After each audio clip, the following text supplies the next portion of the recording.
Hello, this is Jack from tofluency.com and welcome to this lesson where you are going to learn phrasal verbs that are often used in business situations.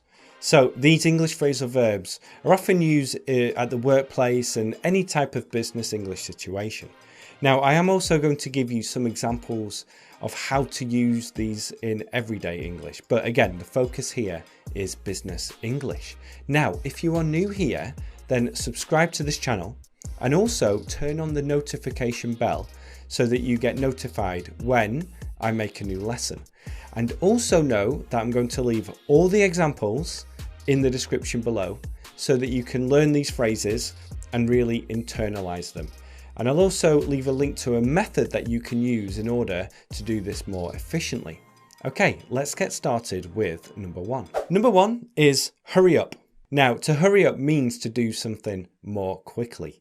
And this is often used by managers who want their workers to work more quickly and to finish something on time. And it can be quite direct and a little bit rude, but a lot of situations in business can be direct. So here is an example. Can you hurry up with that new contract? Can you hurry up with that new contract? I understand that your car won't start, but hurry up and get here. I understand that your car won't start, but hurry up and get here. Like I said, this can be quite direct. And if you want to be a little bit more polite when you say it, then you can say things like, I need that report by Monday. Do you think you can get it done on time? It's basically saying, come on, hurry up. I need that report on Monday. But it's asking the question in a more polite way. Now, the next one is to work something out. Now, you might know the phrasal verb work out for things like to work out at the gym, which means to exercise at the gym. But in this case, to work something out means to agree on something. So let's say that you are negotiating with a firm about the price of their paper. They supply you with paper and you are negotiating with them. And negotiations aren't really going anywhere. So you can't really agree on something. But you say, I'm sure we can work something out. Maybe if we meet in the middle, I'm sure we can work something out. So I'm sure we can do something in order to agree on the price, to work something out. Number three is close down. Now, in this case, it means to cease operating, to close down. For example, do you think we'll close down our London office? Do you think we'll close down our London office? So the company has an office in London, but maybe it isn't doing very well. So you ask one of your work colleagues, do you think we're going to close down this office? And an example from everyday English, but related to business. Have you heard that the neighbourhood bar has closed down? Have you heard that the neighbourhood bar has closed down? Number four is call back. And this means to return a phone call. So if you try to call somebody and they are busy or in a meeting, then the receptionist might say, can I have him call you back once he is done? Can I have him call you back once he is done? That's more of a complex sentence structure, but you're going to hear this a lot in the UK and in America if you are calling businesses. Another example is that you're on the phone to somebody, but somebody walks into your office. So you can say, oh, hi Janet, can I call you back? David just walked in. Okay, I'll call you back. So that's an example of call back. The next one is to take on. And this can be used in three main ways. So, for example, I can say, he's not taking on any new clients at the moment. He's not taking on any new clients at the moment, which means he's not accepting any new clients. So his schedule is full. You might also hear in a business meeting, the manager say, who wants to take this project on? Who wants to take this new project on?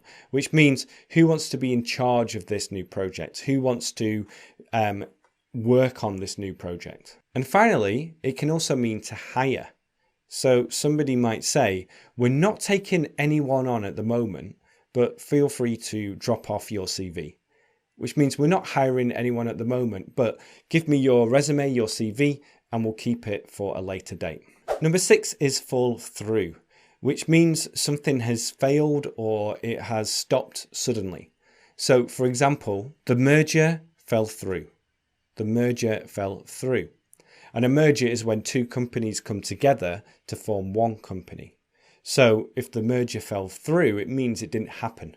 It failed. In another example, I don't want this to fall through. We need to work something out. Okay, I don't want this to fall through. We need to work something out. And that's another example of work out. The next one is take off.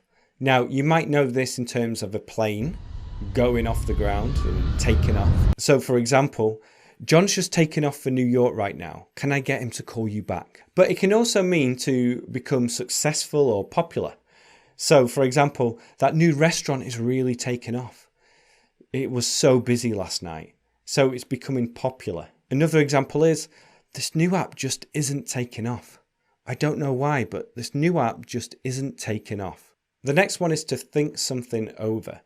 And this means to consider something and to really think about something before giving an answer. So for example, that building design looks great. I just need to think it over before fully committing to it. So I just need to think it over before fully committing to it. And during negotiations, you can say, you don't need to decide now. Think it over and get back to us tomorrow. So consider this position and our offer and then get back to us tomorrow. Think it over. The last one is to run something by someone. To run something by someone. And it means to get somebody's opinion or to get their decision on something. For example, I've got everything that I need. I just need to run it by my boss. I just need to run it by my boss. Which means I need to show my boss, get his or her approval, and maybe just get their opinion. If you made a decision about something and you should have got your boss's opinion first, they might say, why didn't you run it by me first? Why didn't you run it by me first? So those are the business English phrasal verbs.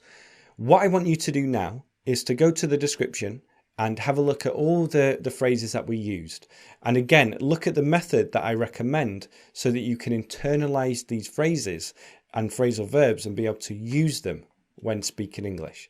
So go do that first. And then also, I would love for you to leave a comment giving me some more examples of business English phrasal verbs. So more phrasal verbs that are used in business English settings.